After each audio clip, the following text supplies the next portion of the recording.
पृथ्वी पर रहने वाले हम इंसान हमेशा से ही ब्रह्मांड के रहस्यों को जानने की कोशिश में लगे हैं। कभी चंद्रमा, कभी मंगल। हम इंसान हर मुमकिन जगह पर अपने वजूद को फैलाने की कोशिश कर रहे हैं। दुनिया भर के तमाम अंतरिक्ष एजेंसी ब्रह्मांड में इंसानों के रहने लायक हर एक मुमकिन जगह की तलाश कर रही है। और ये घटना 22 अक्टूबर 2008 की है, जब अपने देश हिंदुस्तान के सतीश धवन स्पेस सेंटर ने एक अंतरिक्ष यान को चंद्रमा की तरफ भेजा। उस अंतरिक्ष यान का नाम था चंद्रयान फर्स्ट। ये हिंदुस्तान के इतिहास में पहला ऐसा मौका था जब हिंदुस्तान किसी अंतरिक्ष यान के जरिए चांद पर पहुंच रहा था। और चंद्रमा की धरती पर पहुंचते ही भारत ने एक ऐसी खोज कर दी कि पूरी दुनिया हैरान हो गई। 22 अक्टूबर साल 2008 का दिन हिंदुस्तान के इतिहास के लिए बहुत ही खास दिन था, क्योंकि हिंदुस्तान अपने खुद के टेक्नोलॉजी के द्वारा बनाए गए अंतरिक्ष यान से चंद्रमा पर पहुंच रहा था। पूरी दुनिया की निगाहें हिंदुस्तान के ऊपर टिकी हुई थी कि एक ऐसा देश जिसे अंतरिक्ष का कोई खास अनुभव नहीं है, वो चंद्रमा पर पहुंचने जा रहा है। और पूरे देश का सीना गर्व से तब और चौड़ा हो गया जब भारत अपने पहले ही कोशिश में अपने खुद की काबिलियत पर बनाए गए अंतरिक्ष यान से सफलतापूर्वक चांद की धरती पर पहुंच गया। और इसके साथ ही भारत पूरी दुनिया का चौथा ऐसा देश बन गया जिसने चांद पर पहुंचने में कामयाबी हासिल की हो। अभी तक दुनिया के तमाम देशों को इस बात का यकीन नहीं हो रहा था कि हिंदुस्तान चांद तक पहुंच चुका है। और तभी भारत के उस चंद्रयान ने एक ऐसी ऐतिहासिक खोज कर दी कि पूरी दुनिया को ये मानना पड़ा कि हिंदुस्तान का अंतरिक्ष एजेंसी इसरो भी किसी से कम नहीं है।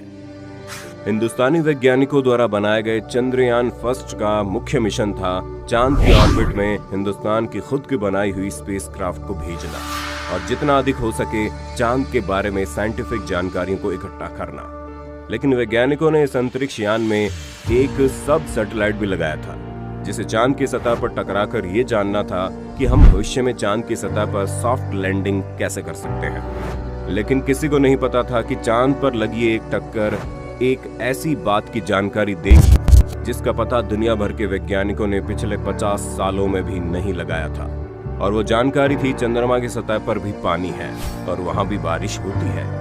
1960 के दौर में अंतरिक्ष एजेंसी नासा ने सबसे पहले चांद पर इंसानों को भेजने की योजना बनाई थी। और अपोलो मिशन के द्वारा भेजे गए अंतरिक्ष यान के द्वारा साल 1969 में पहली बार इंसानों ने चांद पर कदम रखा था। हालांकि ये बात सच थी या फिर अंतरिक्ष एजेंसी नासा द्वारा बनाई गई एक झूठी कहानी, ये किसी को नहीं पता। साल 1969 से लेकर 1972 के बीच अंतरिक्ष एजेंसी नासा ने 5 बार इंसानों को चंद्रमा पर भेज दिया। लेकिन इसके बावजूद भी अंतरिक्ष एजेंसी नासा ने इस बात के सबूत नहीं जुटाए कि चांद पर पानी है या फिर नहीं। 5 बार चंद्रमा पर कदम रखने के बावजूद भी नासा के वैज्ञानिकों का सिर्फ यही कहना था कि चांद पर पानी मौजूद हो सकता है, लेकिन इस बात का उनके पास कोई सबूत नहीं था। अंतरिक्ष एजेंसी नासा ने अपोलो मिशन में रुपए का खर्च कर दिया, लेकिन फिर भी नासा ने चंद्रमा के रहस्य के बारे में कुछ भी खास पता नहीं लगाया। अब तक कई वैज्ञानिकों का ये मानना था कि चांद पर भी पानी मौजूद हो सकता है। हर वैज्ञानिक चांद पर पानी की मौजूदगी को लेकर तरह तरह की राय दे रहे थे, लेकिन अधिकतर वैज्ञानिक इस बात को मानने के लिए तैयार नहीं थे, क्योंकि किसी के पास भी इस बात का कोई ठोस सबूत ही नहीं था। लेकिन हिंदुस्तान के अंतरिक्ष एजेंसी इसरो ने साल 2008 में स्वदेशी अंतरिक्ष यान चंद्रयान फर्स्ट को चंद्रमा की तरफ भेजा। और 14 नवंबर 2008 को चंद्रयान फर्स्ट में लगे सब सैटेलाइट को चांद के साउथ पोल में स्थित एक गड्ढे में क्रैश लैंड करवाया गया। इस क्रैश लैंडिंग के इम्पैक्ट से चंद्रमा पर धूल का एक भयंकर गुबार उठा और चंद्रयान फर्स्ट में लगे एक इंस्ट्रूमेंट के जरिए चांद की सतह में मौजूद मिनरल्स की मैपिंग की गई। और उस मैपिंग के डेटा से इस बात का पता चला कि चांद के दोनों पोल्स में पानी का भंडार है। यानी जिस चांद पर अमेरिका ने 1969 में ही इंसानों को भेजने का दावा किया था, भारत ने उस चांद पर 2008 में पानी की खोज कर दी। हिंदुस्तान के अंतरिक्ष एजेंसी इसरो की ये खोज समुंदर में मिले खजाने की खोज से कम नहीं थी। इस खोज के बाद इसरो पूरी दुनिया की सुर्खियों में छा गया। पूरी दुनिया की निगाहें भारतीय अंतरिक्ष एजेंसी इसरो पर आकर रुक गई थी, क्योंकि इसरो ने एक ऐसा कारनामा कर दिखाया जिसे अमेरिकी अंतरिक्ष एजेंसी नासा ने भी नहीं किया था। पहले तो नासा ने हिंदुस्तानी अंतरिक्ष एजेंसी इसरो के इस खोज को मानने से पूरी तरह से इनकार कर दिया। लेकिन जब नासा ने साल 2009 में लूनार रिकॉग्निशन ऑर्बिटर के जरिए चांद की सतह की मैपिंग की, तब उन्होंने चांद पर पानी की खोज को कंफर्म कर दिया। जैसा कि आप सभी जानते हैं कि पानी इंसानों के अस्तित्व को बचाए रखने की सबसे पहली जरूरत है, इसलिए अंतरिक्ष में पानी की खोज किसी हीरे की खोज से कम नहीं थी। अंतरिक्ष में पानी की एक बूंद भी किसी हीरे से अधिक कीमती होती है, और चांद में इसकी खोज होने के बाद हम इंसानों को तो जैसे खजाने की एक पेटी ही मिल गई थी। इसके बाद साल 2013 में नासा ने एक और मिशन लॉन्च किया, जिसमें एक रोबोटिक मशीन के जरिए चांद के वायुमंडल को बारीकी से अध्ययन करना था। और हैरानी की बात तो यह है कि इस अध्ययन में पता चला कि चांद के बिल्कुल ना के बराबर मौजूद वायुमंडल में भी पानी मौजूद है।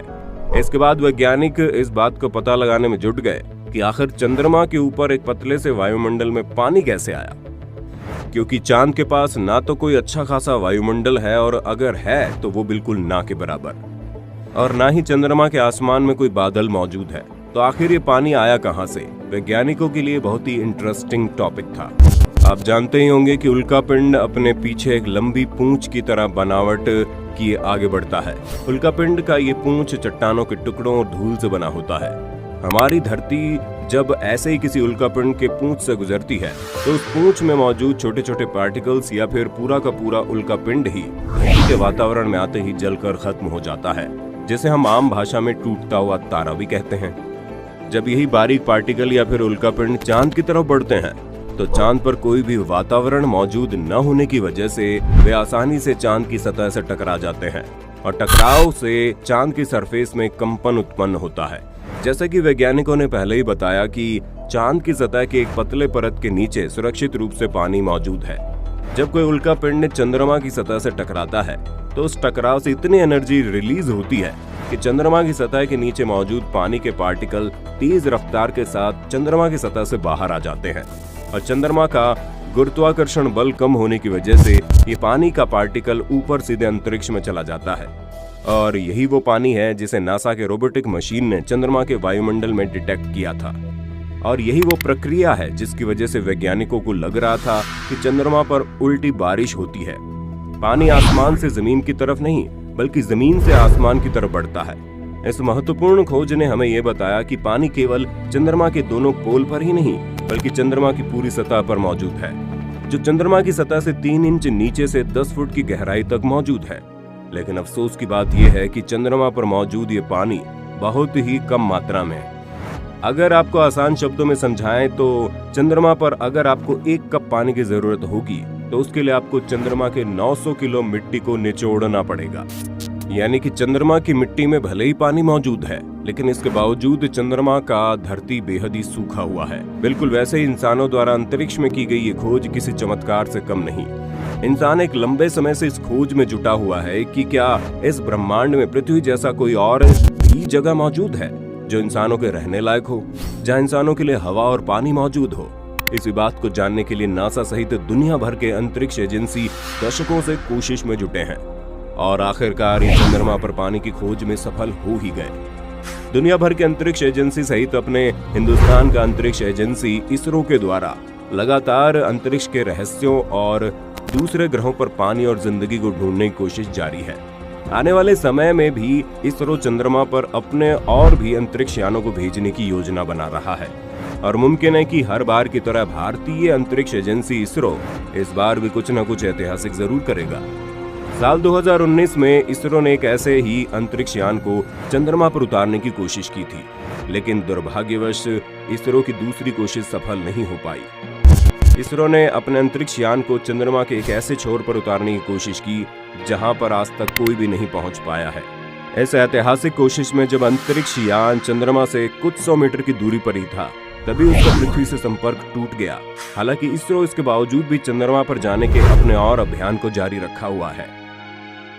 ये वीडियो आपको कैसे लगी और इंसानों द्वारा मंगल और चंद्रमा पर पहुंचने की कोशिश और वहां पर हवा और पानी की खोज के बारे में आपकी क्या राय है, हमें कमेंट करके जरूर बताइएगा।